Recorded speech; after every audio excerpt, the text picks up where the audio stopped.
Shalom. Yahweh Hashem Yahshua Barakatham. To all the brothers, Shalom. Yahweh Shemar, Yahweh Hashem Yahshua. To all the sisters, I am priest and officer Abadayah of 1000, holding it down for General Mahayaman until he gets here. This is the Monday night scripture breakdown class. Baba Kashal, please have all your questions ready for General Mahayaman. He's going to answer it according to the Bible. Baba Kashal, please give me James chapter 4 and verse 6 when you get a chance. James chapter 4 and verse 6. We are in the last days of time, as we know. We can see what's occurring across the earth. We definitely can't forget about COVID-19, that pestilence. That pestilence came from the Most High God. We have earthquakes, rumors, and wars and rumors of wars. We see what's happening in the Middle East. We just got to be prepared spiritually. We got to make our election sure. We got to double down on this truth. We got to, our faith is our work, so we got to show the Most High God our faith by our actions, by how much we love this truth, and how we do that is by putting the work in as much as we can. We got to, I remember as Captain Mashak said, bet it all black. Bet it all black. So we invest our money into this truth. Please, Baba Kashal, give me the book of James chapter 4 and verse 7. Come. It's the book of James chapter 4 verse 6. Verse 7, Baba Kashal. Verse 7. Submit yourselves therefore to God. Submit yourselves therefore to God. That is who we need to submit ourselves to. Not to idols, not to the imaginations of man. That's what an idol is.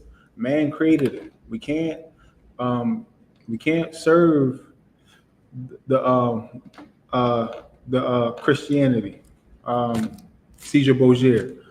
We can't serve Allah, Buddha, Krishna, Egypt, the Egyptology gods. We can't serve any of that stuff. We need to serve the Most High God. He's a jealous power. We are in this captivity because we broke His law, statutes, and commandments. That's why we're here. He wants us to get it right. He wants us to fight our flesh so we can serve Him the right way finally. And we have a shining example by our King, Yahweh Shamashiach. So we got to submit ourselves unto God, unto the Most High God. Serve Him. Keep His dietary law. Keep His high holy days. Not the 4th of July. Not throwing firecrackers in the air on the 4th of July, injuring our fingers, blowing off our hands and feet. Not doing those things. Not being in this wicked society, wicked world, partaking in the things that our enemies partake in. Read, Baba Kashal. Resist the devil, and he will flee from you. Resist the devil, and he will flee from you. Satan is going to attack. Whatever. See, we let our when you come into the truth, your old man dies, and you get the new name. When the oil we put on your hand, you get your new name. That old man's gone. You shed yourself with the world. But Satan's going to try to use whatever that old man was weak to get you to raise him back, to make you fall, to make us fall. So we can't allow him to use that. We can't allow him to do that. We have to resist, fight our flesh, fight our temptations, make him try something different, something that, because he's going to come at us, but let's not fall by the same thing every time. Make him try to come at us a different way each and every time, and we win each and every time. That's how we got to do it. We got to, because once we resist, he will flee, but only for a short period of time. For a period of time, and then he's going to come back. But as when he's gone, that's when we strengthen ourselves. We be amongst the brothers. We be in the work. We go to camp. We be in these classes. We definitely keep the law. For fear, the beginning of we got to fear the Lord. We got to fear the Lord. That's the beginning of wisdom. We got to keep these laws, statutes, commandments. That's the basics. And then we add on to that by putting in work for the Lord. Read again from the top of the book of Job. Come. Submit yourselves therefore to God. Submit yourselves therefore to God. See? It's starting off, submit yourselves therefore to God. If we do what the Lord says to do, if we honor him, read. Come. Resist the devil, and he will flee from you. It will be easier for us to resist the devil, because we already have something that we follow it. We already serve in the Most High God. We already do him as he tells us. So it'll be easier for us to resist him, because we already know what we shouldn't do, what we shouldn't partake in. The man's holiday, the American holidays, being unbrotherly toward our brothers, being because we know Christ gave us the two greatest commandments: love the Most High God with all your heart, mind, and soul, and love your neighbor as yourself. This hangs all the law and the prophets. So we keep those two things day in and day out. It's easy to resist, easy to combat. And then when we study, be in these classes, it strengthens our spirit. Read, Baba Kashaw. Verse 8. Oh, that was it on that. Now give me 1 Peter chapter 5 and verse 8, Baba Kashaw. Because Satan, the oppressor, this is our oppressor's kingdom. Now it is fallen. For Esau is the end of the world, and Jacob is the beginning of it that followeth. It is fallen. It is fallen. Christ is ruling. As we know, the kingdom of heaven is within us. So we got to be that light of the world. We got to be that shining example. But we got to stay steadfast. We got to endure until the end. We got to endure. Endure hardness too. We got to endure hardness.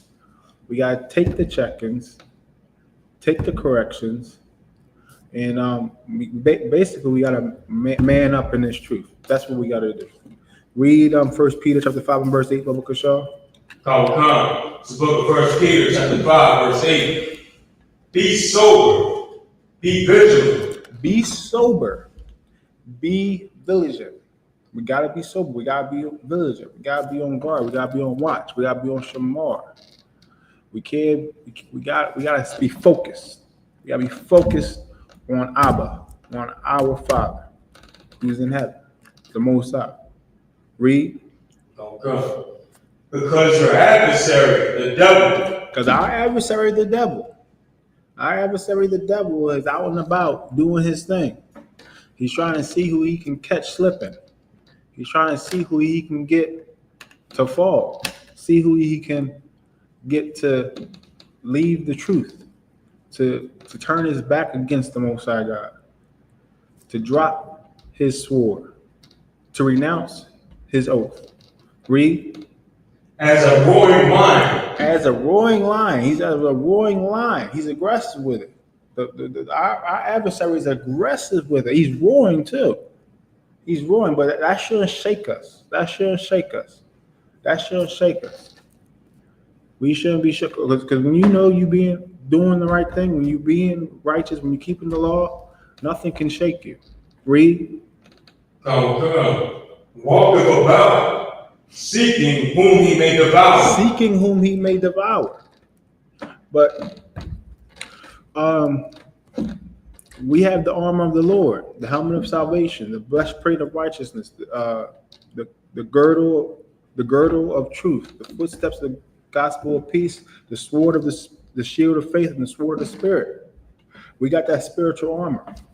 So as long as we got that spiritual armor, and you have it, as long as you're keeping the law, statutes, commandments, nothing can stop you. Nothing can stop you in these last days of time.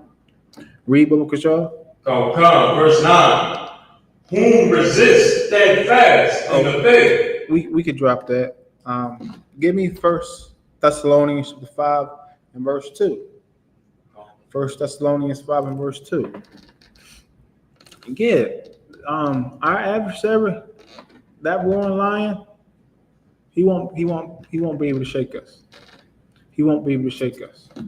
Now, like I said before, we in these last days of time. So now is not the time to slip up. And if we do slip up, we have to correct it immediately. We got to humble ourselves to the Most High God and change and make that correction. Make that correction. And definitely don't do it again. Read 1 Thessalonians 5 and 2, Biblical Show. Come. Book of 1 Thessalonians chapter 5, verse 2. For yourselves know perfectly that the day of the Lord so cometh as a thief in the night. See, we know perfectly that the day of the Lord comes as a thief in the night.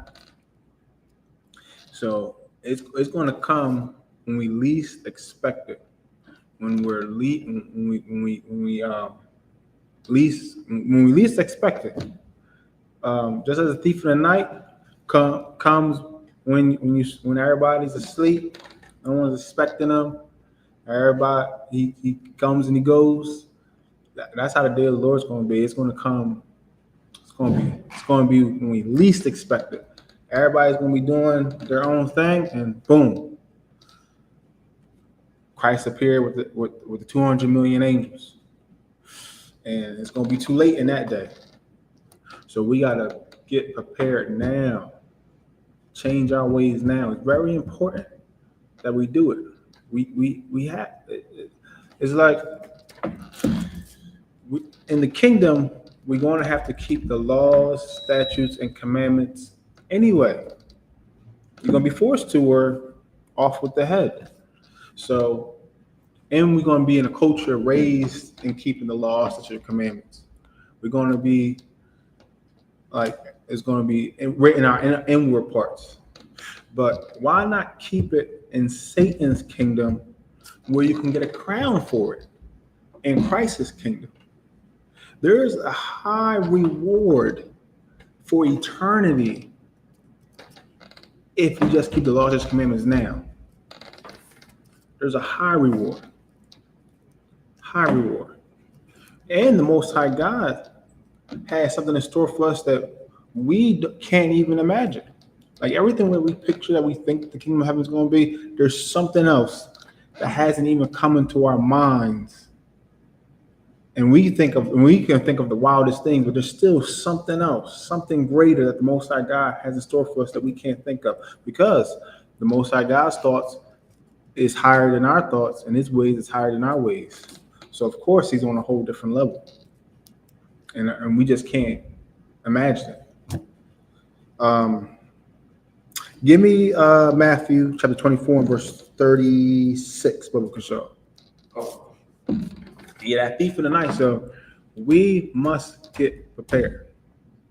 Be prepared. We gotta get our minds out of America. We don't want to be partaker of its sins, of its plagues. That's to come. There's more plagues to come. There's more to come. So let's just do as our King did. Let's follow Yahushua Mashiach, commonly known as Jesus Christ. He was perfect, so we can do it. He had a father and a mother, Joseph and Mary. He came like any other man on the earth. So we have no excuse, none whatsoever. Read Matthew 24 and verse 36, Biblical Show. Come, the book of Matthew, chapter 24, verse 36. But of that day and hour knoweth no man, This is talking about the exact timing of when Christ's going to come back. Even Christ don't know when he's going to come back. Only, well, it's going to say it, but right now it says, but that day and hour knoweth no man. So no man knoweth the day or the hour of Christ's return. Because if we knew it, we would try to fix ourselves up at the last second. But we are rebellious and hard-headed people. We always try to get over. But we got to do things the right way. And we are that vessel of honor. The Lord made us that vessel of honor, that vessel of righteousness. We are supposed to be the light of the world that shines on top of that hill, the salt of the earth. We give the earth its flavor. Everyone follow after us. So let's do it the right way. And we can. We can do it. So read Bible Krishaw. Come. No, not the angels of heaven, but my Father only. See, not even the angels of heaven is privy to this information. Only the Most High God knows is when he can, when he's going to send his son back to the earth to rule, and he put these heathens and nations into their place. So, we must get prepared. We must get prepared. Read. Come, verse 37. But as the days of Noah were, so shall also the coming of the Son of Man be. So just as the days of Noah was, so shall the coming of the Son of Man be.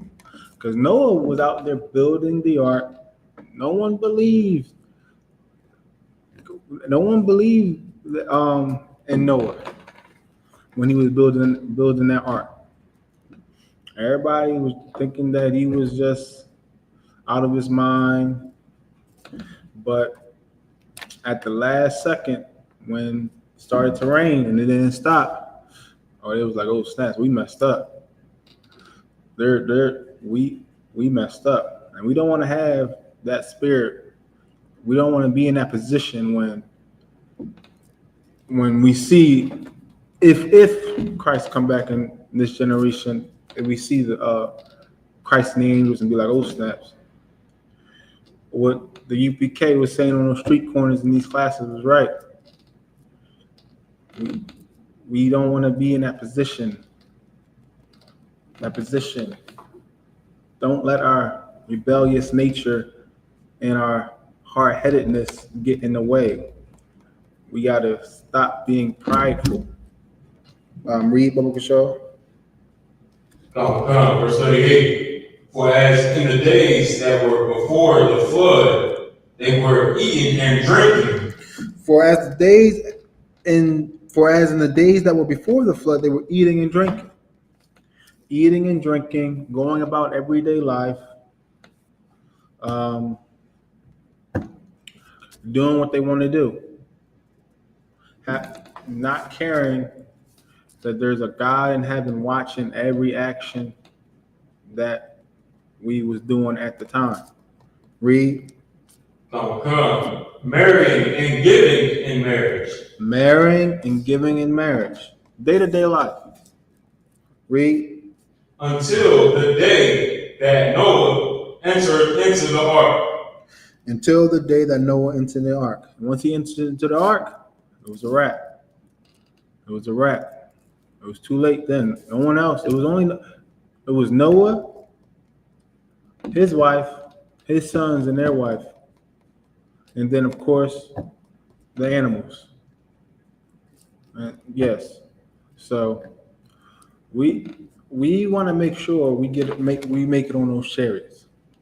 We want to make sure we make it on those chariots, so we don't have to feel that thermonuclear fire that's coming.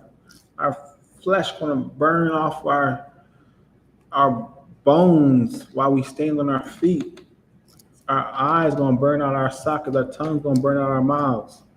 That it's going to be extremely painful. Extremely. It's a terrible way to go. But this land going to be the lake of fire.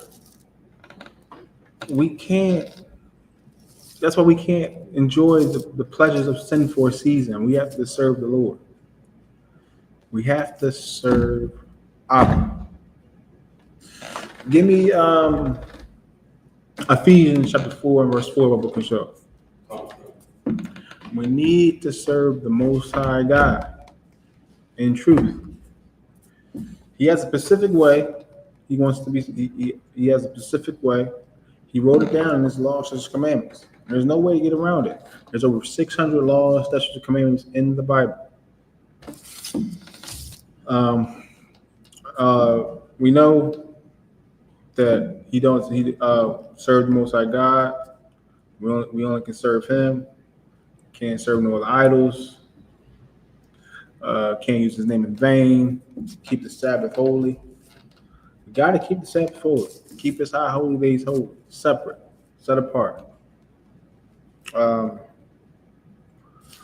Can't steal. Can't unalive, as we know. Read up show. Book of Ephesians chapter 4, verse 4. There is one body. There is one body. And this is what we must know. We got to go through the straight gate. We got to go through the straight gate, the narrow way. The straight gate, the narrow path. That is I.S.U.P.K, of course. The Israelite School of Respectable Knowledge under Commander YAHANNA. This is the only way to the Lord, to serve the Lord, to be in Christ's army, be in the Lord's army. Read. There is one body. There is one body. That is the I.S.U.P.K. Read. And one spirit. There is one spirit, and that spirit is the spirit of warfare. There is one spirit. That is the spirit of warfare. You want to pick it up, Crumb? You want to pick it up? Ephesians chapter 4 and verse 4. Can you just grab the mic, Bubba Shaw? Crumb, y'all.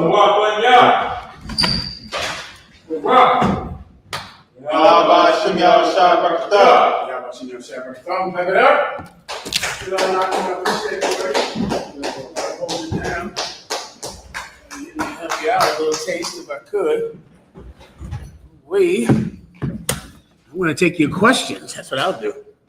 In the room and online. Un momento. Mi nombre es General Mahayaman, servicio a placer de la General YAHANNA. Nosotros somos la Escuela Israelita de Conocimiento Práctico Universal. Comenzamos en 1 West Calle 125, Harlem, Nueva York, desde 1969, debajo del mando General YAHANNA. Carnales, esta es la verdad. Si tú eres hombres hispanos, negros o indios nativos, tú eres Israel, elegido de Dios. El pueblo elegido de Dios. Tu madre y tu padre dicen que somos un culto y mantienen su iglesia sin culpa, pero su iglesia es culpable de todo lo que nos están pasando. Already. I'll take your questions now in the room and online. Make sure you get your breakdowns this week for the tragedy that happened in Texas, where 104 children at Christian summer camps were unalived during a terrible natural disaster. We'll go over that today and or Thursday, but depending upon time, I'll give you the breakdown on that. Also, I'll answer all of your questions. It seems like I'm missing another topic that happened this week. Shout out to the Carolinas. Give North Carolina, South Carolina, the South, Atlanta, Georgia. Give them all a hand. Mississippi, give them a hand, man. We just came back down from the Commander General YAHANNA's barbecue down there in North Carolina, Fayetteville, North Carolina. We got it on. I believe Chicago is coming up next. I believe it's in about 3 weeks. I believe also Commanding General YAHANNA is doing a lecture in Chicago. Go online to find out any specific information you might need about where the Israelite school is operating in your area. If I have any questions, haz tu preguntas. Let me get Benjamin in the class first, but get those questions online whenever you're ready. Oh, I'm sorry, please. I was just talking about the shooting that happened last night in Philly. Say that one more time. The shooting that happened in Philly last night. I'm aware. I'm unaware of that. My apologies. What happened in Philadelphia? Yeah, they say it's fired like over 100 shots. In Philadelphia last night. Was anyone unalived or harmed? 3 people dead. 3 people, right? And this, Someone was in the hospital. and this is the so-called 4th of July, the extension of the 4th of July celebration about the Independence Day of America. Absolutely, we should go over that. You're going to need that every year. Also, we should go over that rapper 4 Extra, him getting his hand blown off during a 4th of July celebration. His hand was blown off, his right hand, which is an absolutely terrible thing. A terrible thing if it happened to anyone. Okay, we'll go over, of course, the precepts that you need for that and the breakdown on that. Okay, good to go here. Do I have any questions that I need to answer online? Please. This is from Trooper Sakara 1. Shalom. Yahweh Shem Shai Barakatah. Trooper Sakara 1 from Dallas, Texas. Slaviata 1 and Ecclesiastes chapter 7 verse 3. Why did Solomon say that? Okay, go ahead and read it for me if you don't mind. This is the book of Ecclesiastes 7 verse 3. Sorrow is better than laughter, for by the sadness of the countenance the heart is made better. Read it one verse above it. One time. Verse 2. It is better to go to the house of mourning than to go to the house of feasting. Yeah, this is in the book of Psalms. A brother asked me a question about the book of Psalms recently. The word, when you hear the word Psalms in the Bible, Ecclesiastes, that's different. The word Ecclesiastes is short for the ecclesiastical, which means the teachers or the leaders. So this is the books, these are the books written by the elders, the leaders, the teachers. The ecclesiastical or the Ecclesiastes, all right? Read it one more time. This book of Ecclesiastes 7 verse 2. It is better to go to the house of mourning than to go to the house of feasting. A house of feasting, like imagine a wedding ceremony, right? Someone is getting married, they're having a ceremony, that's the house of feasting. Then imagine someone is being buried. They've lost a loved one. The leaders or the teachers at that time are teaching us today that it's better to go to that burial than it is to that celebration. Gracias. Than it is to go to that celebration. Just start with that. Continue. For that is the end of all men, and the living will lay it to his heart. You know why it's better to go to a funeral, a burial, than it is to go to a wedding celebration? Because all of us are going to end up right there, and men will take that to heart. You know what's hard to remember on the 4th of July? Death. The 4th of July is an amazing celebration. Is it not, Benjamin? Oh my God, the fireworks, the pork ribs, and the potato salad and the smoke off the grill, children playing. Everyone is off of work to make sure that everyone can celebrate. The problem is during celebrations like that, you can forget about death. And death is something that you better prepare for. You better be weary of. You better be careful of its coming, because for most of us, its coming comes quickly. It's fast. That's what happens. You're at a 4th of July celebration. All you're thinking about is getting drunk and partying. You're not thinking about losing your life. So what happens? 100 people get shot. 3 people get killed. Some poor brother blows off his right hand because he didn't consider death during that day of celebration. He didn't think about it. You don't think enough to be careful when you're celebrating. You understand? It's like drunk driving or having illicit sex with some promiscuous woman. You're not thinking about AIDS, HIV, gonorrhea. You're not thinking about how this will ruin your life in child support court, or how her baby's father is going to put a hole in your head. You're not thinking about that. You're thinking about the pleasure of sex. That's the dichotomy that you have to understand about life. If you get super infatuated with pleasure, then you will forget about the coming death. And you don't want to do that, brothers. That's how you die. Everyone understands? Continue. Verse 3. Sorrow is better than laughter. Oh, please believe it. Sorrow is better than laughter. Now, because of what happened to that poor brother 4 Extra, blowing his right hand off, everyone will learn. Those stories about the 4th of July are going to be on everyone's phone, like they have been on the news every year for what, 50 years, 100 years, back when they had black and white newspapers, when they talked about the Halloween massacres that would happen on Hallows Eve, and all of the terrible events that happen every 4th of July, all of the drunk driving, all of the children that lose their parents and parents that lose their children because everyone had to celebrate. So everyone has to die. It's better. The day of death teaches everyone. Now you go, oh, that poor brother lost his hand playing with fireworks as a grown man. Those poor brothers at their barbecue, they lost their lives. Why? For a barbecue? Some poor brother wanted to join a Greek fraternity. And now because he wanted to drink and get girls and party, he's dead now. You see, we're going to learn from the deaths. We'll learn nothing from the partying. Do you understand? There's nothing to learn from the celebration. Oh, but there is a great deal to learn from the dying. I pray you understand. Continue. Make sure everyone can hear me online. Like I forgot about the microphone. Just give me a 1W if you can hear me online, or if I'm being heard correctly online, give me a 1W. You got it.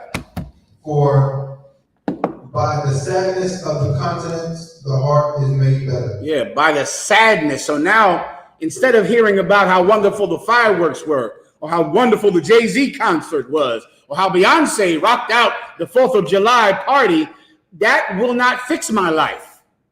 I won't turn my path from death to life, from vida o muerto, because of a party that they had at some concert, because of how high and how drunk everyone got when they were out partying. That won't fix my child molestation. That won't fix my alcoholism, my drug addiction. In many cases, it makes it worse when you hear about people partying and having fun. But I absolutely can be changed by a sad countenance, by hitting rock bottom.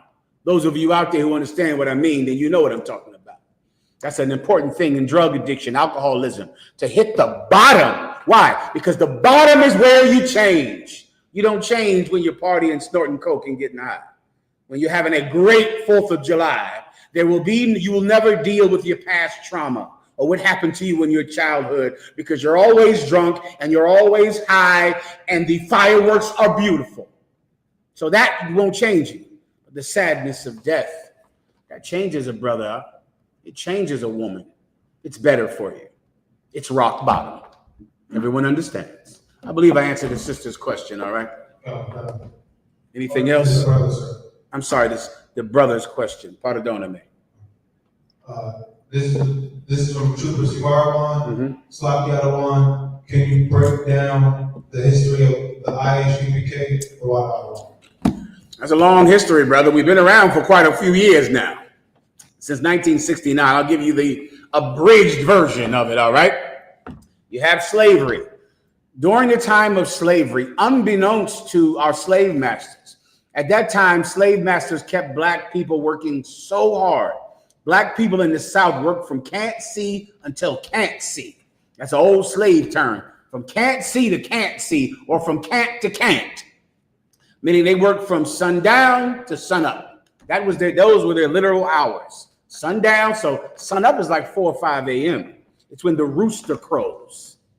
Sundown is what, 7, 8 p.m. at night. And that was their schedule. And there was someone watching over them. They called them overseers to make sure that they never took any unauthorized breaks. Someone watching them closely. Many people don't discuss how closely a slave was watched. If you ever want to get angry, which I don't need because I'm far too angry already, is go look up the whistling walk. The whistling walk was a walk that kitchen slaves had to do in America, where whenever they were in the kitchen, they had to whistle. They had to be whistling while they were in the kitchen. And they always had to whistle, and they're whistling as they're cooking, whistling as they're bringing the food to their masters, whistling as they're stirring the pots, because if you did not whistle, then you were suspected of eating. So you had to whistle. You can just put this in your phones, and you can Google this. This is something that happened. And then there was a term that came from it called whistling while you work. But you had to whistle. You were forced to whistle, because if not, some overseer would come and see what in the hell was in your mouth. Were you sneaking a biscuit? There was a girl down south, I think it was in Virginia. I can't even talk about it, but she was caught eating a biscuit. Okay? So because of that, everyone had to whistle while they worked. That was how life was for slaves in America, right? During that time, unbeknownst to our slave masters, we would still find a way to illegally read the Bible. Against the law, we would read the Bible. We would sneak off into the woods, and we would read the Bible, and we would realize that we were the true Jews and that our slave masters were the oppressors of Egypt. We made that correlation. We began to wear headbands on our head, just like the ones we wear today. You can find artifacts with slaves tying a headband around their head, going into the woods. A few famous notable Israelites were Harriet Tubman. Harriet Tubman believed she was an Israelite. You can Google this now, but this was something that Commanding General YAHANNA and the brothers above me had to find before I was ever in school. That Harriet Tubman was an Israelite. Nat Turner was an Israelite. But there were many Israelites who then realized they were Israelites. They were not in the truth because they didn't have the full picture that you have now. But they knew that they were the children of God and that the slave master was the oppressor. Nat Turner based his rebellion on that fact. Harriet Tubman based her rebellion on that fact as she led her people to freedom. And they called her Grandma Moses because she believed she was an Israelite and she was leading them out of captivity. Well, at the end of slavery, when slavery was over, Jewish people began to hear about these Jews, black Jews in the South. They left New York, went down into Mississippi, Alabama, Georgia, Kentucky, and they found black people who were Jews. And they invited them to come back to New York, and they would teach them how to really be a Jew, how to do it the right way. You get my point? How to be teach you how to wear the tassels at the end of your t-shirts. Teach you how to wear a yarmulke, a scarf with tassels on. Teach you how to bem shabakada boom shabak bat. Teach you about the Wailing Wall. Teach you that on the Sabbath day you're supposed to sit and starve to death unless you can get your West Indian maid to cook for you. That's the type of Judaism that they taught black people. So there was a black school like this in New York. There was a man in that school over time. So you got the end of slavery, the 1800s. Time went on. Black Jewish people are subservient to white Jewish people in New York. That's mainly where they were until later on. Well, one of those schools around about the time of the 60s was a school. I don't remember the name of the school. Commanding General YAHANNA will. I do not remember. There was a school in New York with a Jewish rabbi and black Jewish people in the school. And a man that was in that school, his name was Abba Bibbins, right? Abba Bibbins. He was in the school, had a Jewish rabbi. So the Jewish rabbi is teaching them how to be good Jewish people.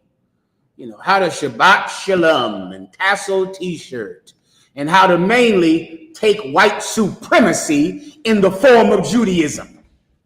Abba Bibbins began to feel that same spirit that Nat Turner felt and that Harriet Tubman felt. I'm fine, gracias. He began to feel that and began to realize that, we shouldn't be learning from this white Jewish man.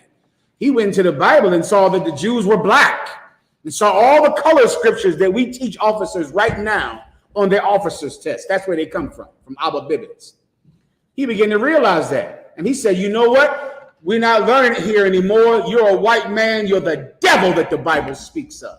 We're the children of God. We shouldn't be learning from you. And he took all those black people and he left. He left and he set up a building in Harlem.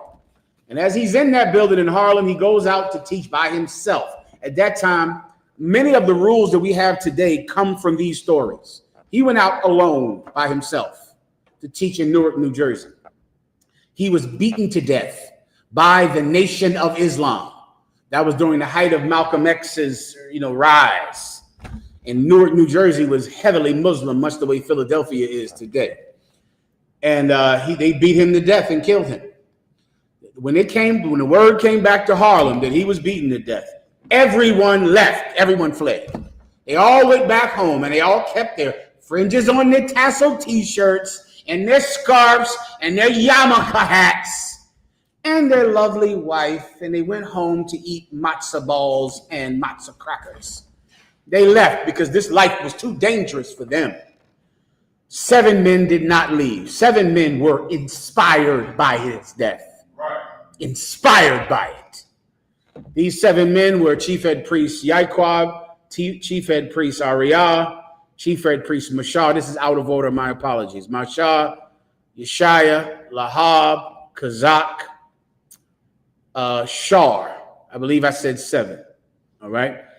They were inspired by it. Instead of going home, they started what became the Hebrew Academy. They went and they said, we're going to train every Sunday. Every Sunday we're going to train. Every Sunday we're going to learn to defend ourselves for the next time the Muslims come back. That's what they decided to do. And that's where Hebrew Academy comes from. And they trained and they trained. They put in rules that we go out in groups of 2s. And we go out in camps. We take this with us to camp. We take this from now on to camp. And we train for the next time they decide to test us. And these 7 men went, and when everyone else left, they went around the corner from Abba school, and they went directly around the corner to 1 West 125th Street, Harlem, New York, and they set up a school. About 5 years after that, the generation of commanding General YAHANNA came into the truth, and the rest you see in front of your face. Everyone understands? Oro por tu entendimiento. All right, anything else? Questions? This is from I.S.U.P.K. Cape Town. Slaki, my Lord, may I get a breakdown on gang culture and the oppression of white people to cause that gang to thrive in our communities? What? Okay, what's the precept in the Bible where it says every man will return to his own kind? It's nature. It's every man will depend upon his like. His like is in the scripture, right? What gang culture is, brother, to understand gang culture, you have to understand these gangs. The Gambinos, the Colombos, the Genovese, and the Bonanno, and the Lucchese. You have to understand these gangs. The Masons. You have to understand that gang.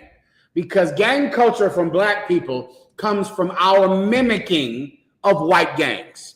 You have to understand the 5 Points gang and the Dead Rabbits of New York. Those are famous gangs. And the Plug Nickels. That's another Irish gang that used to be in New York in the 30s and 20s. Irish and Italian gangs dominated New York City because of immigration. They came over here to America. They were being oppressed from the British white people, from the white people who were not Irish, not Jewish, not Italian. So they banded together. And they believed that because they couldn't get a fair shake in the naturalized American world, they had to turn to a life of crime because they couldn't get a job. They couldn't get a job because the job would be given to a person who was born in America, not to an Irish immigrant or an Italian immigrant or a Jewish immigrant. Many of you young people have heard about Murder Incorporated. You've heard of that name before, right? Murder Inc. You've heard of that before? Murder Inc. is a Jewish gang that was around during the 1940s and 50s.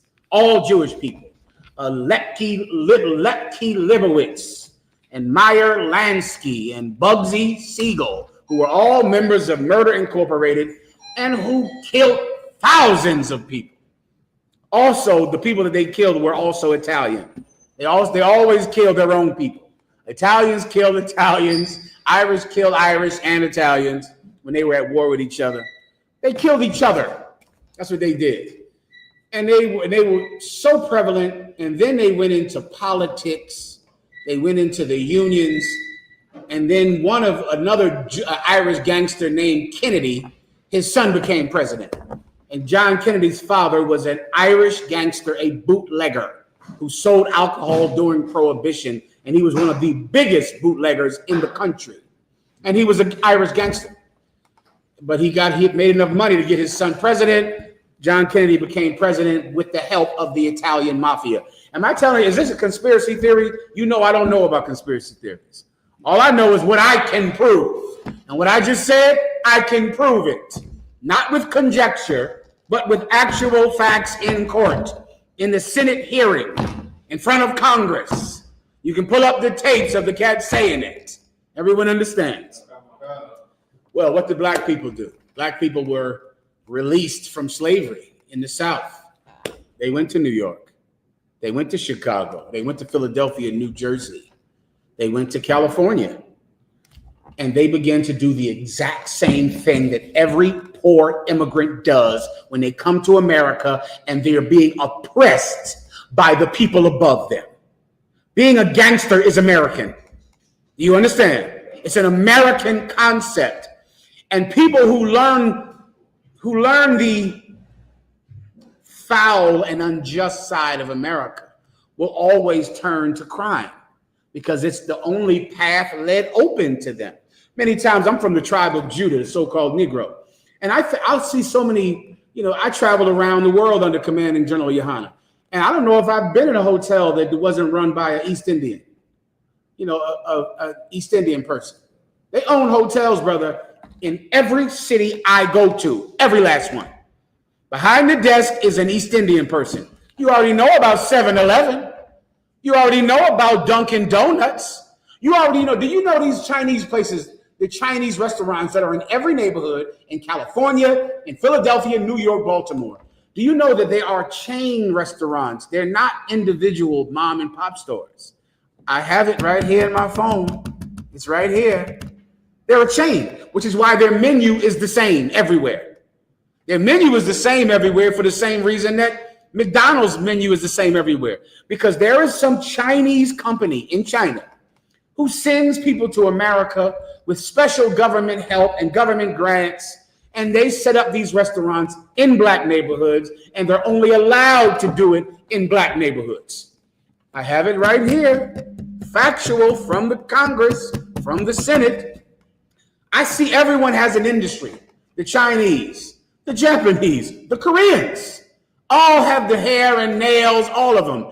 And I sat one day and thought, what is the industry that we've had that has been successful for blacks and Hispanics? And there's only one answer. And this industry was successful. I'm talking about millionaires. What industry was that? Christian church? No. The Christian church is successful for one person, the preacher. Everyone else in there is poor and dying. But there's an industry that hired all of us. We all were working at 13 years old. Drugs. The drug industry, brother, is our only successful industry. And it was successful as hell. You could definitely be 13 and buy Jordans. Am I telling you something you never heard of? You could be 13 years old and have gold chains and a car. You could get hired. Right there, you're hired. You're 15 years old. You have a car and gold chains. Do you know how many billionaires came in the neighborhood you live in? There was some cat in West Philly had $50 million. I think it was like 10 years ago. Harlem, brother, forget about it. I'm talking millionaires up and down the block. Millionaires. All of them, 20 years old. All of them have multi-million-dollar businesses. They're 22. And I said, that's it. Like our only successful business was the drug game. And that is terrible because the Chinese don't have to say that. Although the Chinese do crime as well. In Chinese neighborhoods, they have Chinese gangs. But they can't say that's their only successful business when we're the people who are here the longest. Well, that's gang culture, brother. Gang culture is a path. Like imagine a crowded highway and you're trying to find a way to drive, but it's traffic. And then a path just opens up and you just drive straight through. That is crime. Crime. You're trying to make it in America the legal way. You're trying. You're trying to go fill out applications, trying to go get a job, trying to not sell drugs, trying to not do it. And brother, there's a traffic jam. Everything gets in your way. Now you're on child support. Now you're even stressed out. Now you're living in your car. Now you're sleeping in your car. Now it's like a traffic jam trying to make it. And then all of a sudden, a path opens up and you just drive through. What you don't know is at the end of that path is death and destruction. That's why it's open for you. Gang culture is American, and blacks and Hispanics, regretfully, are American. Anything else? Let me humble myself to ask you. Please, absolutely. Well, it seemed like gang culture originated in the East Coast. Why does it seem so prevalent on the West Coast? Well, okay, there's many different stories about how that came. The one that I've heard most prevalently in my research is movies, which many times it can be hard to understand how much movies and the music plays a part in how culture travels. You understand? And there was a movie in the 70s called Coolie High. Coolie High was a movie where they wore rags on their head and they wore cane and they had walked with canes and hats. And this movie became to be very, very popular out there in the West Coast. Very popular. This movie was based in Chicago, right? Chicago had gangs first. When I say had gang, everybody had gangs. I'm talking about the successful ones where they were very large and powerful, so to speak. It was a movie about gangs in Chicago that everybody in Los Angeles loved. And so these gangs they had in Los Angeles just began to mimic what they saw in the movie. They began to dress like them and wear bandanas like they did in the movie and to act like them. And so they already were a gang already, but they just began to do the things that they were doing in Coolie High, which is why it's such an evil thing to teach people through music and TV a sickness.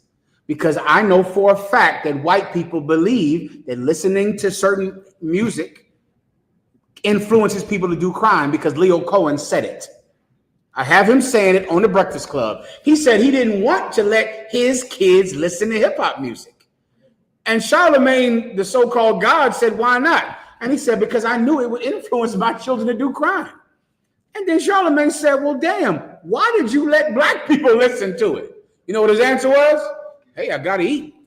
That's what he said. So if this white man knows that rap music makes other people commit crime, then I know that they knew it. And I know how gang culture got out to Los Angeles and got out to Philadelphia and got everywhere. Before you know, in the 80s and 90s, everybody equipped in the blood everywhere. I wonder what happened in the 80s. Oh, Snoop Dogg. Now I remember. Oh, Death Row. Oh, Puff Daddy. Puff Daddy was evil before he ever let somebody touch his woman. Ever. He was evil from the beginning. According to who? Leor Cohen. You understand? According to that white man who would not let his children listen to rap music. Puff Daddy was an evil bastard before he ever became a cuckold to anyone. He was evil for making that song that influenced blacks and Hispanics all over the planet to be like him because he was driving down the open path. He was making all the money. He was getting all the women. Come to find out, he ain't even having sex with these women. Somebody else is effing them. That's, you can ask, somebody down from Los Angeles, they might tell you something different. I'll take whatever the hell they say. All right. Anything else? Questions? Then otra vez, please, Carnal. Gracias. Sir, did you still want that precept you called for? Please, yeah, this is a good one for gang culture. Go ahead.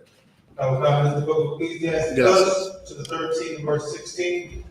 All flesh consorteth according to kind.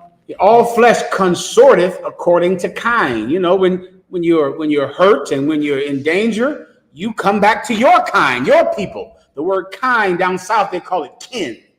Kin. Your kind is the same as kin. Kinfolk is your kind. Well, listen, man, we start suffering and we're in poverty. We'll just start to band together according to our kin, according to our kind. Go ahead. And a man will cleave to his life. And a man will cleave to his like. So what happens? The poorer you get, you just start to stick to your own kind, your own people from your neighborhood. You get my point? From where you're from, that look like you. You just stick together for survival.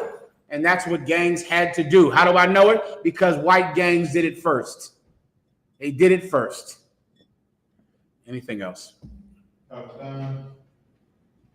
Next question, sir. This is from the I.S.U.P.K. Ba'ais, because is that right? Ba'ais. I believe it's Ba'ais. Could be incorrect. Go ahead. Yahweh. Shalom, General. Yahweh, Shemiah, Shabbat, sir. If I may, can 1 Corinthians chapter 15, verse 38 through 40 be used to cut that silly doctrine of fallen angels impregnating women? Okay, read it one more time. Okay. Slaki, sir. If I may, can 1 Corinthians chapter 15, verses 38 through 40 be used to cut that silly doctrine of fallen angels impregnating women? Let's hear it. Okay. This is the book of 1 Corinthians chapter 15 and verse 38. But God giveth it a body as it had pleased him, and to every seed his own body. Absolutely. This is an excellent precept to prove the silly lie about what they call the Immaculate Conception.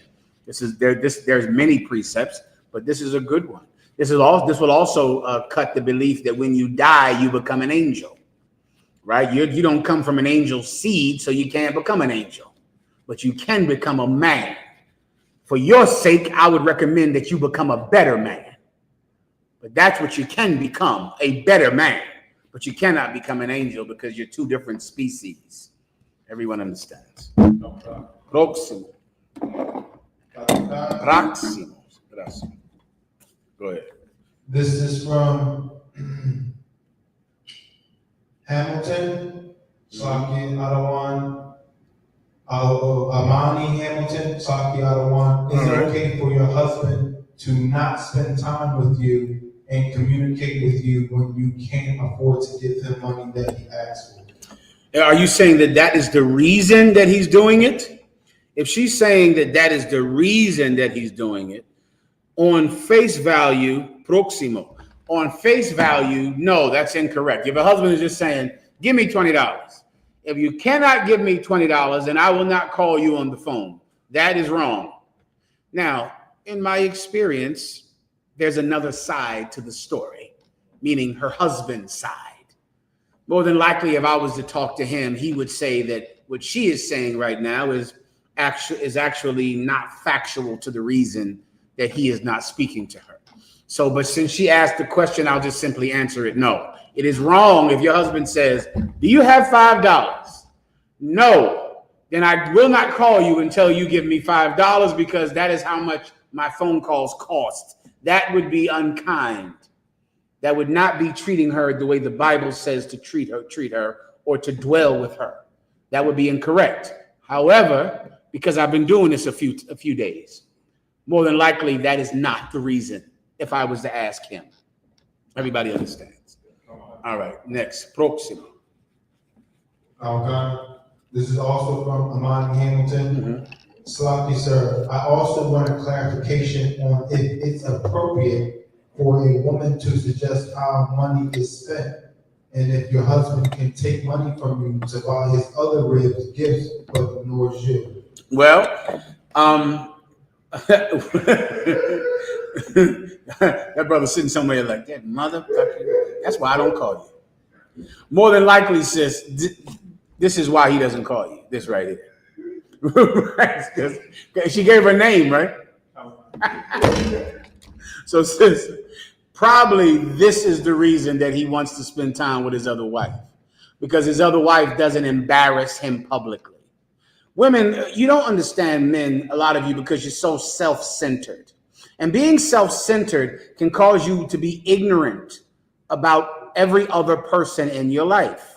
There are so many women that don't understand the damage that happens to a child when they leave the father of that child, because they simply want to be happy, because they're tired of him, because he's cheating on her, because they're sick of crying and waiting for him to come home every night. So you have no idea how much you're going to destroy that child. That child's life will absolutely be destroyed when his family breaks up. Your family breaking up, is that the first great trauma, everyone? Which one is it? What's the first thing that makes you go, damn, my whole life is turned upside down? I believe it's when your parents break up, or maybe when you realize you don't have a father. Like, if there's a thing that happens in childhood that stops you from being a child, it takes away your innocence. And until this thing, you're kind of innocent. Then something happens that makes you grow up too fast. The family breaking up is probably a universal one. Let me know if there's something I'm missing, brothers in class or people online. But when your parents decide, your father's not there anymore, where's dad at? When is dad coming home, mom? Where dad is not coming? Who's this new guy coming in here? And some new man walks in, your mother introduces you to her new man, and her and her boyfriend are wondering why you just don't accept him. Isn't that crazy? I always think about that, like, the bitch looks at you like, this is my new boyfriend. Now play football with him. Play video games with him. He gonna take you to school. He gonna watch you now. And every parent looks at the child like, what the hell is wrong with you that you won't accept this new man I got? You know what's wrong with him, sweetie? What's wrong with him is that that's not his dad. That ain't his father. Who in the hell is this guy you bringing in here? So I have to now make him my father? Then what does that say about the kind of son I am if I would do that to him? And every stupid bitch of a mother sits there wondering what's wrong with the child, because they won't just accept the man of the week that you bring in there. Then some of you go in there and bring another woman in and become a lesbian. You kick the man out, you're a mother. Now all of a sudden you bring a woman into your home and you say, this mommy's friend now. This mommy's friend.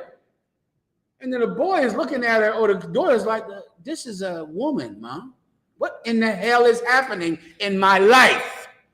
You wonder what's wrong with the child, why he doesn't listen to you, why they start to rebel against you. You add that with the child molestation, brother. We need the Lord. We need the Most High God. You understand? What's your sister's name again? Amani Hamilton. Amani what? Amani Hamilton. Amani Hamilton. What was her question? Let me answer it for her. And she also put another question in the chat, sir. All right, go ahead. Amani Hamilton says, the water, sir. If you don't, Let me answer the first one before I get lost. I'll get to the next one next. Any questions in the room? Just get them ready. Go ahead.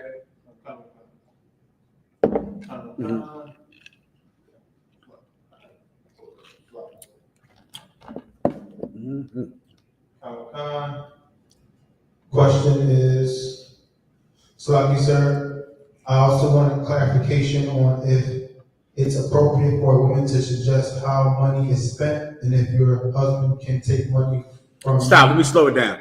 Is it appropriate for a woman to suggest how money is spent? Absolutely. It is absolutely appropriate for a woman to give you her mind so that you can work together for the betterment of the family. You need a woman's mind. The Bible says that a woman is, the Lord will give him a woman to be a helpmate like unto himself. So this is not a help like a dog is my help to guard the house, or a horse is my help to carry me from place to place. This is a help that's like me, meaning she thinks. She's a human being. She can do things that people can do. A woman's mind is absolutely important for you to run a household. Have you ever been married to a stupid bitch? Oh, that is terrible. You want a woman with no mind who can't think? Don't do it. Those of you who have been there before, you know what I'm talking about. You think you need a woman for her butt. You think, I'm getting a woman for her butt and her breast. That's all I want from her. Until tragedies happen and decisions need to be made, and you got a dingbat in your bed. You got somebody in your bed that is dumb. And all of a sudden, her looks aren't as important. You need a thinking woman. The Israelite school of UPK, there is no greater champion for thinking women than Commanding General YAHANNA. Give him a hand. He teaches this. We don't teach women to be butt clapping bimbos in here. Why'd you get your wife? Because she could clap her butt? Well, now somebody needs a kidney and the rent is late. And this thing happened on her job and this thing happened on that job. And you got a butt clapping dingbat for your help. She's a dummy. You're going to wish you didn't marry a stupid woman. So yes, a woman's input is not only accepted, it is necessary. A bun. Please. Book of Ecclesiastes, chapter 36, verse 24. He that getteth a wife beginneth a possession, a help like unto himself. He that getteth a wife beginneth a possession, a help like unto himself. Meaning she's not a help like the truck is, or a shovel is, or a dog or a cat is. You get a dog, you don't need your dog to think. You need your dog to what? Follow commands. Give me, you're right there. Follow commands. Give me the perfect word for this breakdown. Orders. The perfect word for what you need your dog to do for this breakdown about what is not necessary for a woman, which is not primary for a woman. You need your dog to, a bun? Roll over. That's close. That's a good one. You need your dog to, please, obey. That's what you need a dog for, right? A dog doesn't think. A dog obeys. Sit up, sit down, roll over. That's a perfect dog. Is that all you need a woman for? Ooh, you ain't seen hard times then, young man. Yeah, you might need a woman where you go, shit, baby, what in the hell are we going to do? Suggestions? Let's hear it, sweetie. What you got? I don't need you to roll over and beg. I got a dog for that. But do you have any ideas about how we're going to get this rent paid? Or how we're going to get these kids in a better school? Or how I'm going to get a new kidney? Or how I'm going to get health coverage? Ideas, yeah. There's a time in life when a clapping butt will not suffice. Yeah, so this is a helpmate, not a dog. A dog, all a dog needs to do is obey you. You got a great dog. Because you're never going to ask the dog, what school do we put the children in? Do you understand? But you might need a broad that can Google something. And they can go talk to the school board. And they can go talk to a teacher and talk to the doctors to see about the services that you might be able to provide for your child. You might need a woman who doesn't just obey, but a woman that can think. Listen, that's my suggestion to you. But there's a lot of clapping butts out there, so I know you'll forget everything I'm saying as soon as I'm done. And the clap is pretty loud, so I totally understand. All right, what was our other question? There was a second part to the same question first that we wanted to. Please, go ahead. And if your husband can take money from you to buy his other gifts but ignores you. If your husband will take money from you and give it to his other wife and ignore you, what's her name? Amani Hamilton. Well, here's what your husband has to do. And this is important to understand for you brothers that want to have more than one wife. What your husband has to do is be a just husband. You want to be just, Doc. If you're over anything or anyone, you need to be just. Now, just is different than fair. Fair and just are not the same things. Sometimes they can be conflated. or because you think that, fair means I give you $1, I give him $1, fair. But if this child brung terrible grades in here, if this child does not know how to behave, then it is unfair if they get the same as the other child. It's unfair. So just is what you want to be. You want to be just if you're over a camp, if you're over a city, if you're over a woman, if you're over a child. Just. So that even the bad child can say to himself or herself, I didn't get money because I was bad. The child can't say, I didn't get money because he doesn't love me, or because my father thinks my sibling is better than me. You want to be just so that that argument does not sound solid in the mind of that person who you lead. So your husband could absolutely be wrong for taking money from you and giving it to his other wife, or your husband could be absolutely right to do it. That could be the just thing to do, especially when you, what's your name, Imani? What's her name? Especially when he finds out that Imani said her name in class and talked about her husband in class today. So more than likely, he's going to want some money for phone calls. He's not going to come see you without you paying him. And he's going to take that money and buy his other wife lovely gifts, wonderful gifts of flowers, candies, delectable delights to amaze the imagination. So you don't want to put your husband in a situation where, to be just, he has to punish you. Then, of course, you're the one that has to be corrected, not him. Do you understand, Imani? What's your last name she put up there again? Hamilton. Do you understand, Imani Hamilton? Do you understand? Let me know that you understand. ¿Lo entiendes?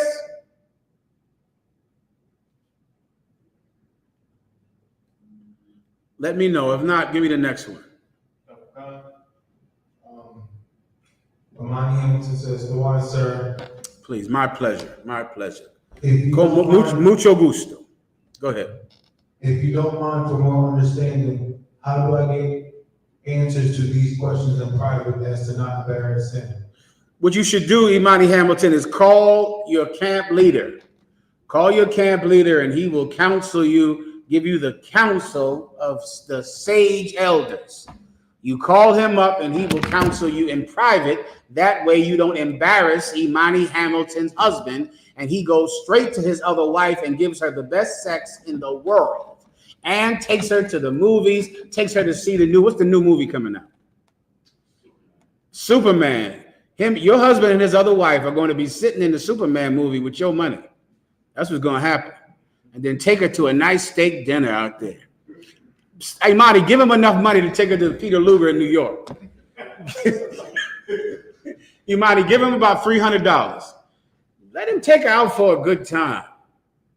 At least have some class. If he's going to take his other wife out, let him take her to a nice place.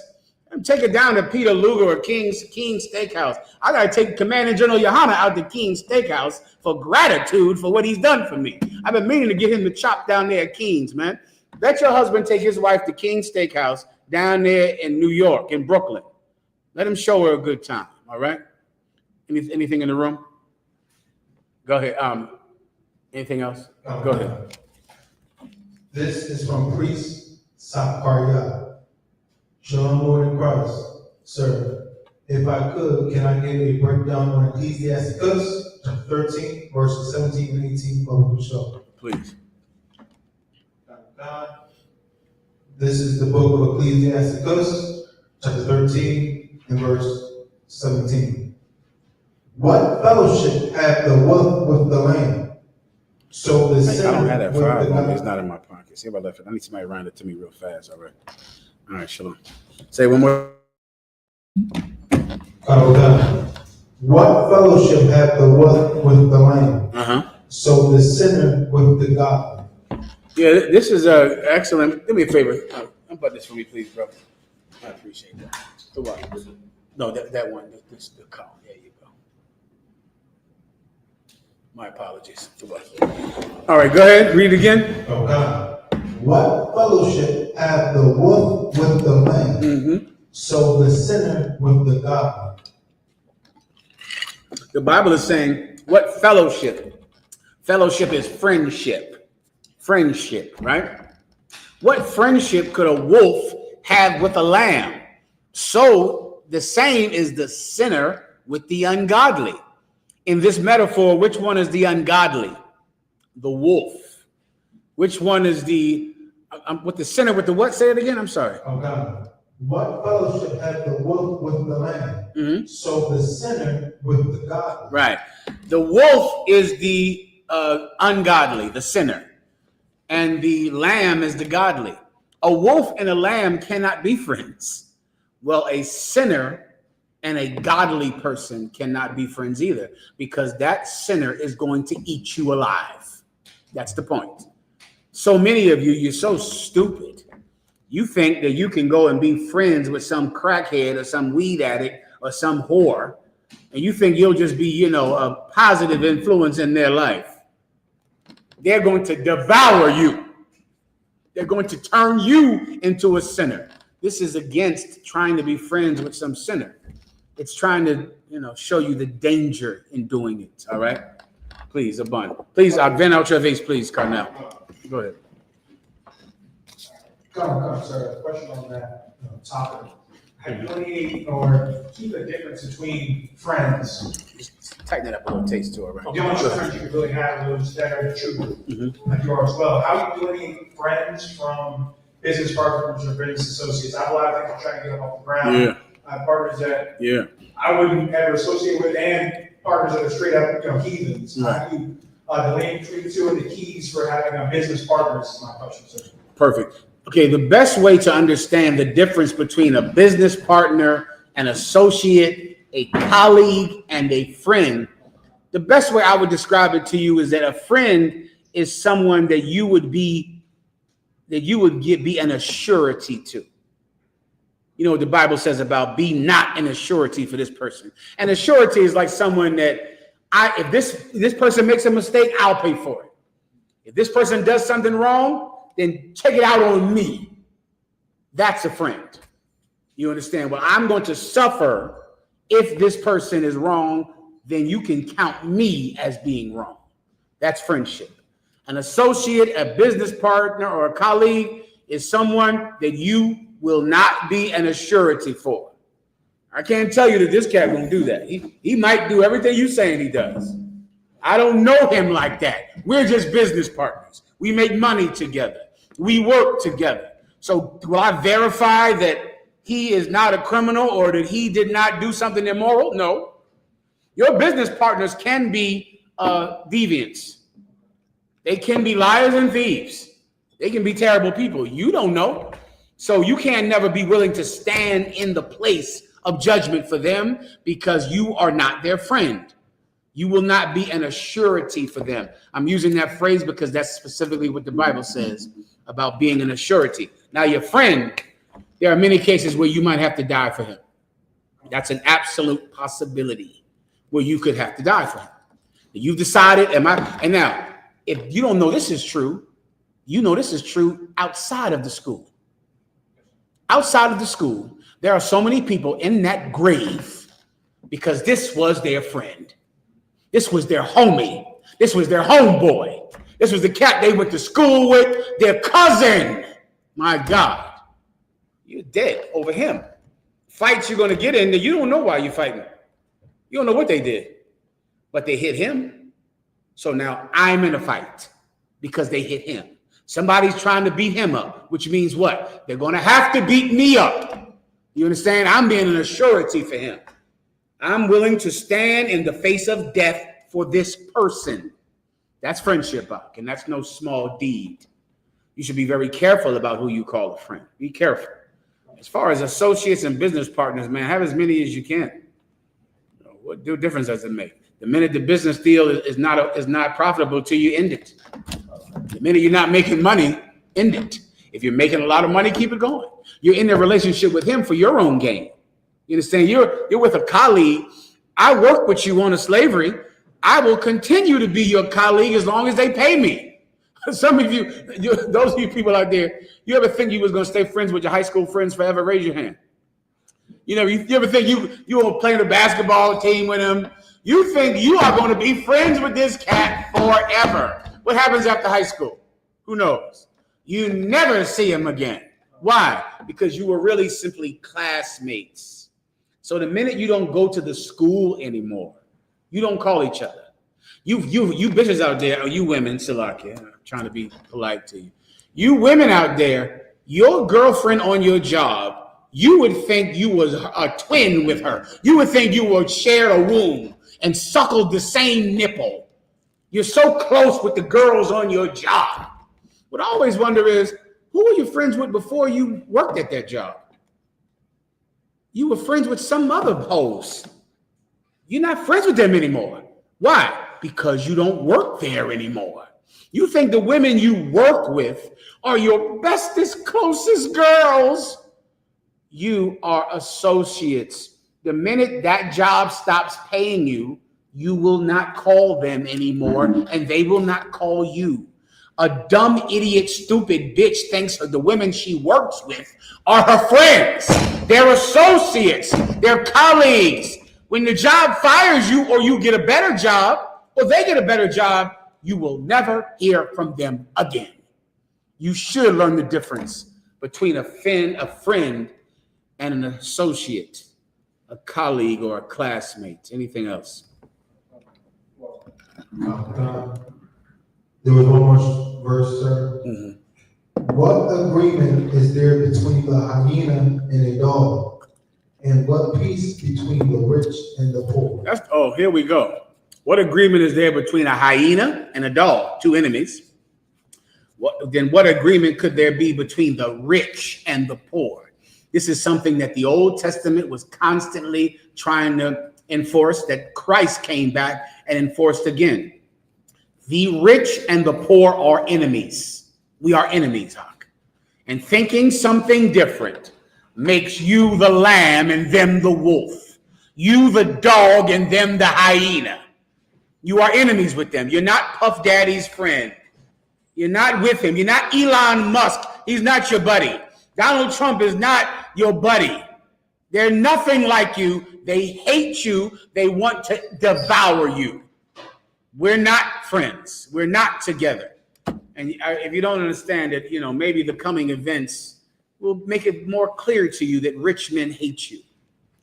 Anything else? That's it for that. All right, that's the whole breakdown. Go ahead. This is from America is Burning. Young man Jordan checking in from Harlem. General breakdown on Daniel chapter 3 and verse 4. Please, warrior. Good job. This is the book of Daniel chapter 3 and verse 4. Then an herald cried aloud, to you it is commanded, O people, nations, and languages. One more time. Is there a question about this? Just a general breakdown, sir. On 3 and verse 4. Read 3 and 3. Oh God, this is the book of Daniel chapter 3 and verse 3. Then the princes and governors and captains, the judges, the treasurers, the counselors, the sheriffs, and all the rulers of the provinces were gathered together unto the dedication of the image that Nebuchadnezzar the king had set up. And they stood before the image that Nebuchadnezzar had set up. Mm-hmm. Verse 4. Then an herald cried aloud, to you it is commanded, O people, nations, and languages. Yeah, I might need a little more for context. Read the next one. Verse 5. That at what time ye hear the sound of the cornet, flute, harp, zephyr, psaltery, dulcimer, and all kinds of music, ye fall down and worship the golden image that Nebuchadnezzar the king has set. Okay, I got you now. He's saying this is a commandment to the people, to all the people. The herald is like someone that would yell out the news or the orders from the king. He was called a herald. Right? And he's saying, everyone, this is what the king wants you to do. The king wants you to do what? Read that again. That at what time ye hear the sound of the cornet. Whenever you see the cornet, mean the like a horn or something like that, a cornet. Go ahead. Flute, harp. Go ahead. Sackbut, psaltery. These are all instruments, all of these. All right, go ahead. dulcimer, Mhm. and all kinds of music, Mhm. ye fall down and worship the golden image that Nebuchadnezzar the king has set up. So just think the church on Sunday. Whenever you hear the band start to play, the organ, the trumpets, the guitar, the drums, when you hear the music start, you'll bow down and worship the golden image of Nebuchadnezzar. This is a church service. That's it. The music starts, you know it's time for worship. Even the name, whenever Christians say we're going for a worship service, it just sounds like spooky. It just feels like, where are you going? To worship. We're going to church for a worship. It sounds like Dracula. We're going to go worship. What are you doing here? It's time for worship. So you got the preaching, the singing, the message. Then it's just a time where everybody just go, oh Jesus, worship. You're scaring the hell out of the children. It's a horrible place. That's what happened during in Babylon. When you hear the band, when you hear the instruments, now it's time for the worship of Nebuchadnezzar. And just like Nebuchadnezzar, you're worshiping a white Jesus in that church, an image of some false god. Continue. He just wanted verse. Give a bun the mic. Two semi-related questions. So one is, what is the school stance on the big beautiful bill? I didn't read it, it's like 1,000 pages, but to do synthesize like the main points for those people. What's our stance on? Well, I'll tell you what Martin Luther King said. Since white people love Martin Luther King so much and Christians love Martin Luther King so much, Martin Luther King said a budget is a moral document, because in the budget, whatever you think is the most important, that's what you will spend money on. And the thing that you think is the least important, you will take money from. In the so-called big, beautiful bill, it's going to cut the health care of millions of people. Millions. The benefits off of millions of people are going to lose their health care because of this bill. And the rich are going to get even richer. Before Donald Trump became president, already 1% of the people on the planet had 99% of the wealth. That's before Donald Trump was president. Then Donald Trump popped up on the scene and inspired everyone with his message of hurting Mexicans and hurting black people. People were so inspired by the hatred Donald Trump has for Hispanics that they gave him power to take all of the rest of the money from the poor and give it to that same 1%. The great beautiful bill is a tragedy to the poor. It's going to take away health care. And when you're young, you might not understand this, but when someone takes away health care, they are quite literally killing you. This is not hyperbole. I mean, this is why you're going to die, because you can't go to the doctor. Because you can't, if a black or Hispanic man cannot get what is that test for colon cancer? Colonoscopy. If a black or Hispanic man cannot get a colonoscopy, you are dead. I'm not talking tough talk. Black men have the highest rate of colon cancer. Let me tell you how bad it is with colon cancer, right? When you do the research on colon cancer, it gives you the people that are at high risk. And it says smokers, drug users, black. And when you read it, you go, well, God damn it. Wait, what is that? Like the thing says smokers, drug users, alcoholics, black. According to the medical profession, your race is like a determining factor of illness. Just like if you were to smoke 5 packs of cigarettes every day, or if you were an IV drug user, or if you were an alcoholic, it's the same as being black. It's exactly the same. If you do not go get that colonoscopy out, you're dead. That is just what is going to happen.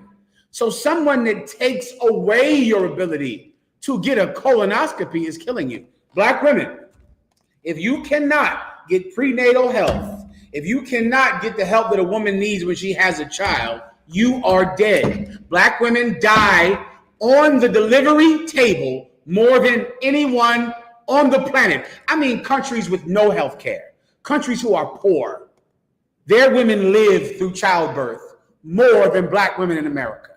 Serena Williams recently damn near died, and she's in health and she's in shape. She still almost died. And when you read the list, she fits the factor of what kills you. You know what it says on the list? It says long-term smoker, IV drug user, morbidly obese, black. That's what it says. So just being black means that you're going to die without some help from the Lord God. And the Lord said, take heed of the physician for what he is useful for. Someone taking away your healthcare rock is killing you. And they want to do it on purpose. And they're supported by a great number of people. So that's the big, beautiful bill, brother. Is there anything else? Go ahead. Oh, you know what else was cut in the big, beautiful bill? Did I tell you? Early warning systems for hurricanes and tornadoes. That was also cut. I have it right here in my phone. It's a video from about 3 months ago. If I can play it, let me know. It's about 3 months ago where the newscaster said, I can't predict storms anymore.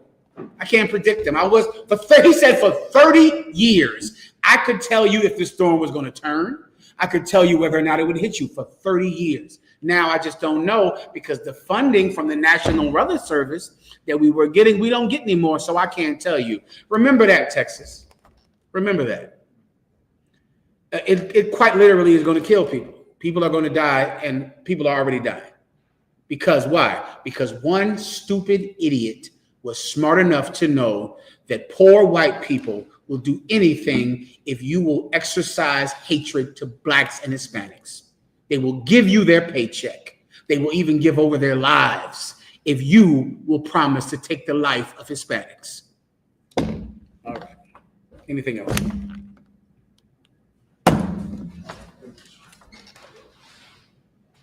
God. This is from YAHANNA. Sloppy, sir, if I may, with your grace, could I get a breakdown on the drunkenness in Galatians chapter 5, verse 21? Go ahead. This is from Galatians 5, verse 21. Envyings, murders, drunkenness, revelings, and such like are of the which I tell you before, as I have also told you in time past, that they which do such things shall not inherit the kingdom of God. You want a breakdown on this? More specifically, drunkenness. Yeah, it's illegal to be an alcoholic. It's also illegal to be a glutton. Who knows what a glutton is? To be a glutton is very similar to what it is to be a drunkard. A glutton is someone that is so greedy that he commits crime and harm to get food. That's a glutton. Donald Trump is a glutton. The people who wrote this big, beautiful bill are gluttons. Do you understand? They don't ever get enough. Never. They have all of the millions of dollars, billions of dollars, yet they're going to take away school lunch programs and health care and help the children need because they don't ever get enough. That's a glutton. And the Bible would take them outside and stone them at the gate of the city, brother, that the nation perish not. How in the hell are we going to eat when you have to take it all? How are we going to get health care when you have to have all the money? How are we going to survive with you here? You eat all our rations. You eat up our supplies. You rich white men are like locusts in a field. You eat everything. So we have nothing. The Bible would take you to the gate of the city and stone you to death. Well, here you are. You're a drunk. How are my children going to walk to school when you are going to be driving drunk every morning? Drunk behind a wheel. Drunk every day. Always drinking, destroying lives so you can get drunk. None of us can survive because you have to drink. The Bible would take you to the head of the city and stone you until you be dead so that the rest of us could live. That's gluttonous and wine bibbing. Wine bibbing, another word for it is wine bibbing because he drinks so much that he spills the liquor all over his shirt. He has to wear a bib because why? He's getting so much wine. So much, all of it. No one else can get any. No one else can live, survive, raise a family, walk across the street because of you. The Bible has a very quick and brief way to deal with gluttons and wine bibbers. If that's your question, that's your answer. Is there anything else? Okay. This is from Marcus Featherstone. Shalom, my Lord. Can I get a general breakdown of Ecclesiasticus, the 38, verses 16 to 24? This is the book of Ecclesiasticus, the 38, verse 16. My son, let tears fall down over the dead, and begin to lament, as if thou hast suffered great harm thyself, and then cover his body according to the custom, and neglect not his burial. Well, that's speaking about death, young brothers and sisters, meaning let tears roll down your face over the dead. The Bible also says that a righteous man is worthy of tears. There are people in your life that die and they deserve tears.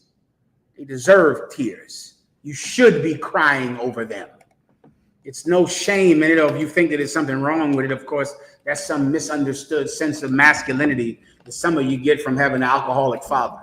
Some of you have an alcoholic father and you think a man cannot cry for anything. That's because of some misunderstanding about masculinity that you got from a drunk, abusive father. That's how white men are. I guarantee Donald Trump doesn't think he can cry over everything, anything. Because I guarantee his father used to beat the hell out of him. Everything he does says he had a white, abusive father who was cruel and mean, would take him outside and hunt and just teach him to hurt people. Well, if someone dies, you should cry over them if they were worthy of it. If they were worthy of it, you should cry over them. That's the point. That's the point of that precept. Come on.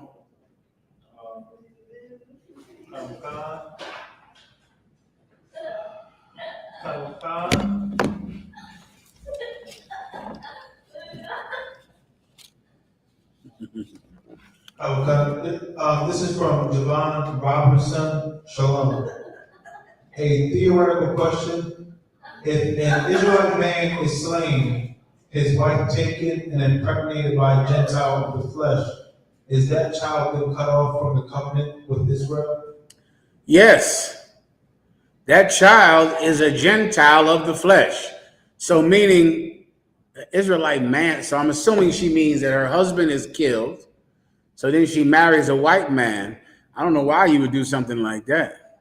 Or an African or a Chinese man. You don't want good sex? If I was you, I would not do things like that. If you did it, then the child is whatever the father is, all right? Whatever the father is, the child is. That's simple enough to understand. If the father is a white man, the children are white, regardless of what the mother is. If I plant an apple seed in Japan, what will grow? Officers? An apple. If I plant an apple seed in North Carolina, what will grow? An apple. An apple grows. Seeds are taken on boats all over the planet Earth. Seeds, tomatoes come from America. They come from America. They made it over there to Italy, though. And now the Italians think that tomatoes belong to them. They're tomatoes over there in Italy. They come from America. Potatoes come from America. But then when you take them to Ireland, they're just potatoes over there in Ireland. It doesn't matter where you plant it. What matters is what the seed is. So the woman is where you plant the seed. That's irrelevant. What matters is what the seed is. So if you have children with a white man, your children are white.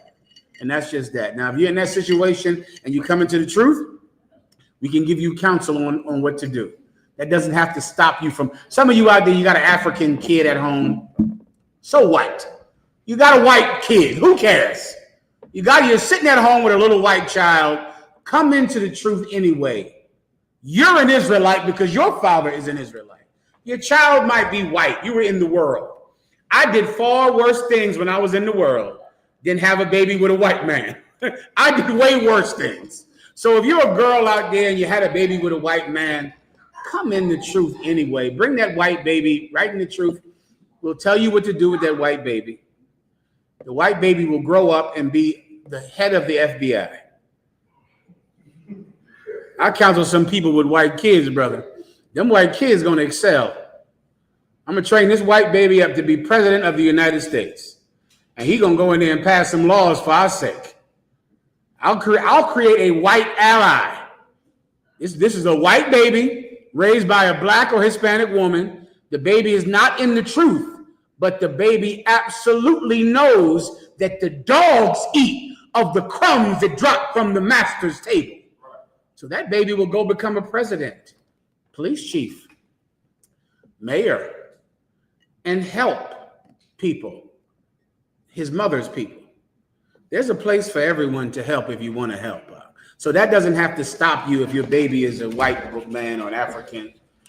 That's no problem, man. Just make sure you get your dumb ass in the truth, regardless of what your child is. Shalom, may I help you?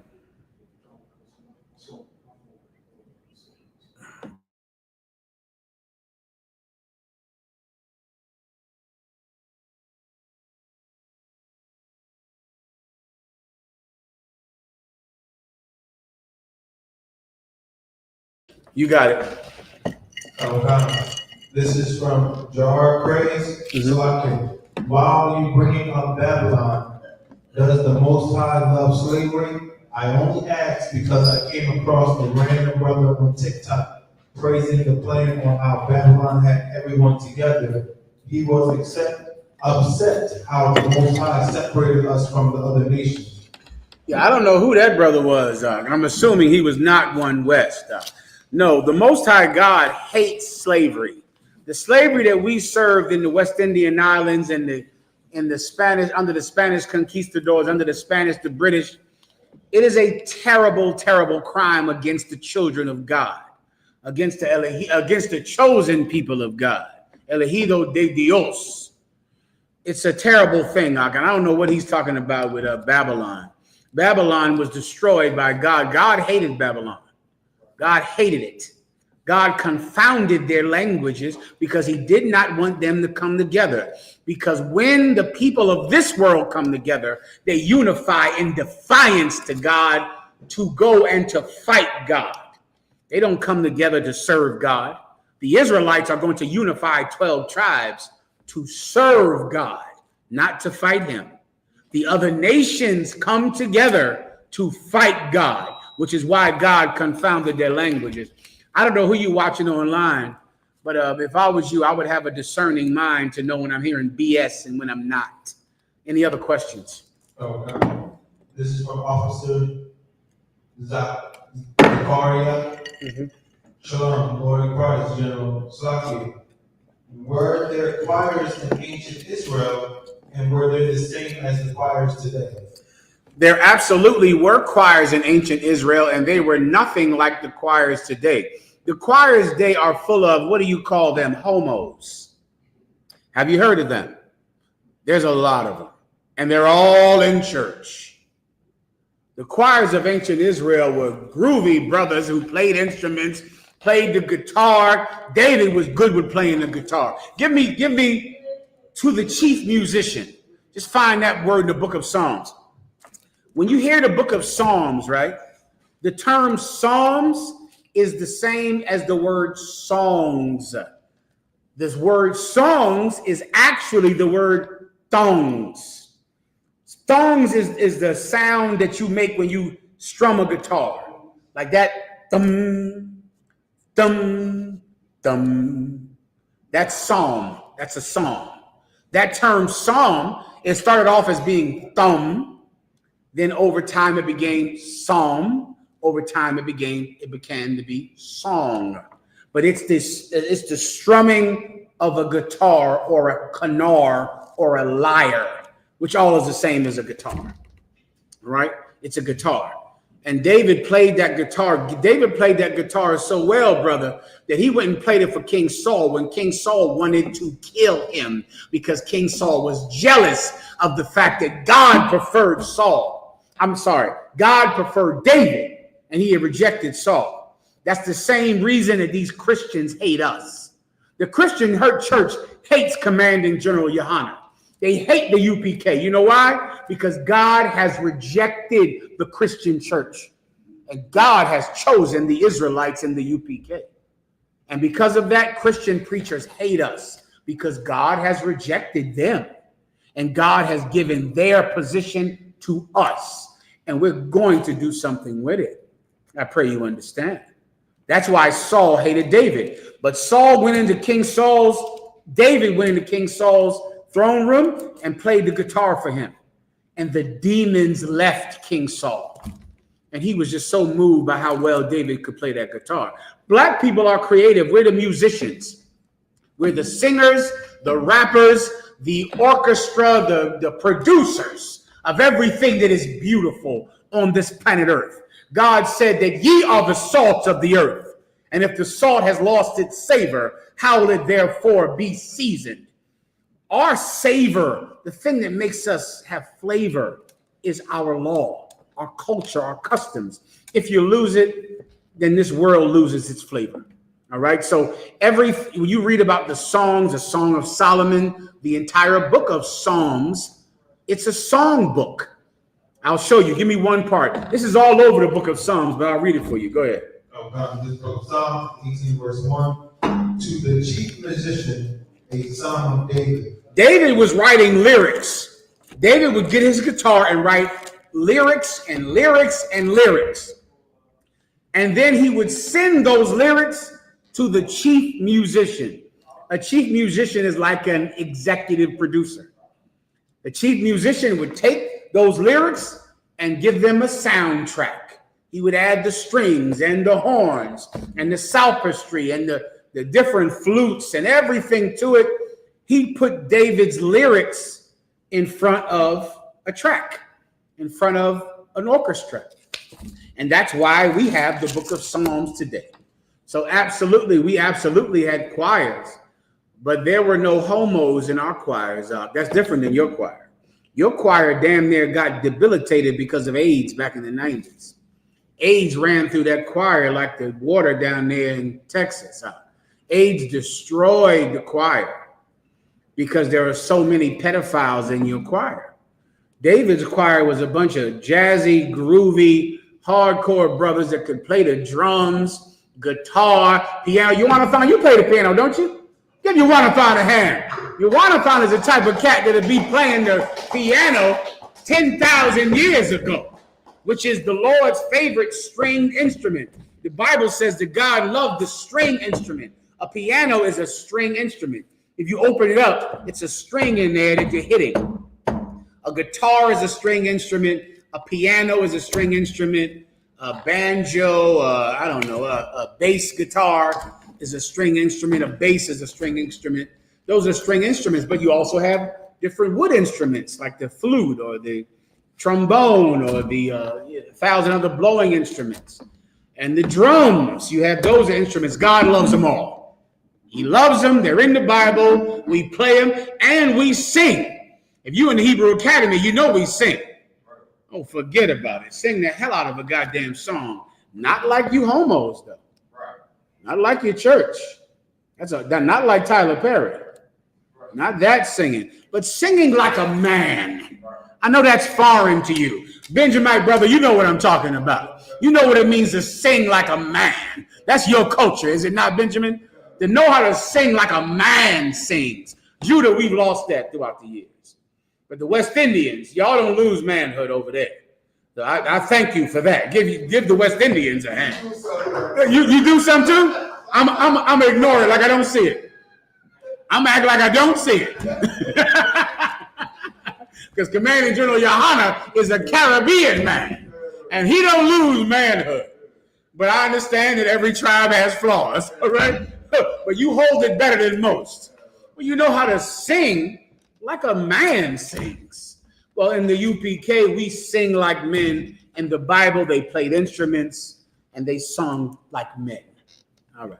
Anything else? Let me know. Are we going upstairs or what? Nobody's calling us. We supposed to go? It's up to you. Okay, we ain't ready to route. I'm sorry. Thumb you up? Okay, let me know that. Let's get it ready to roll. With that, let's pass the class over to Priest Officer Mathemya.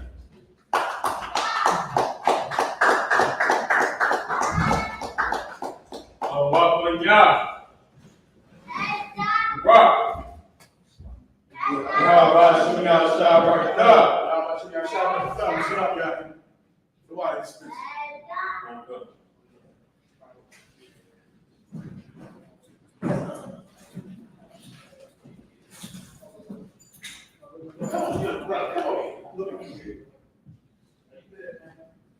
So I.S.U.P.K security announcements. With I.S.U.P.K started 1 West on the 25th Street Hall of New York under command during the honor. Move for new brother or sister. When a new brother or sister comes into the school, they are off limits for 6 months. They are to be saluted only. They are here to share themselves with the world. If they need transportation, the teacher will arrange it. After 6 months, if a brother or sister has an interest in a particular person, he or she must get permission from the head to speak to a brother or sister. There is another 6 months in which the brother and sister will report each other. After this month period, the brother and sister will get permission from the head to marry. Times which is a commandment, Numbers 18:21, Malachi 3, verses 8 through 10. It means the tenth in the Hebrew, Mahayaman. 10% of every penny of any increase the Lord gives to the church of the party. Priest fund, free will offering for priests not mandatory, whatsoever amount you would like. Upcoming holy convocations. The next one will be.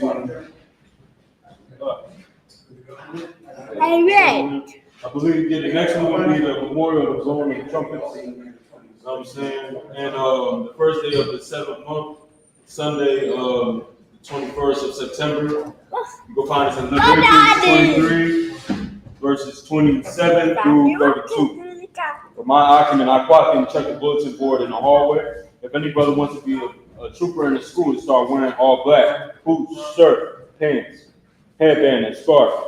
With that, men of Israel, Imagine, which means to stand. Gonna give a courtesy salute. Men of Israel, Imagine, Barak, Yahweh, Shem Yahshua, Barakah, Got the top, Pastor Smith.